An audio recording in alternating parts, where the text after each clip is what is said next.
আপনারা দেখছেন এসবি-টিভির বিশেষ সংবাদ।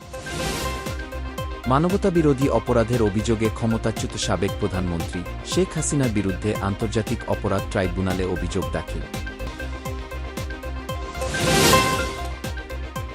বাংলাদেশকে ম্যানুফ্যাকচারিং হাব হিসেবে গড়ে তুলতে চীনা বিনিয়োগকারীদের আহ্বান জানিয়েছেন প্রধান উপদেষ্টা অধ্যাপক মোহাম্মদ ইউনূস। বিগত বছরগুলোতে কোরবানির পশুর হাটগুলো ছিল আওয়ামী লীগের কবজায়, এবার সব হাটের নিয়ন্ত্রণ নিয়েছে বিএনপি।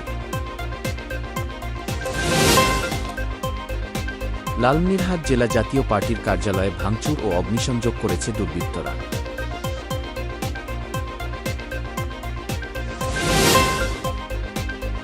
দখলদার ইসরায়েলের বাধায় ফিলিস্তিনের অধিকৃত পশ্চিম তীরে যেতে পারছেন না সৌদি আরবসহ ৬টি দেশের পররাষ্ট্রমন্ত্রী।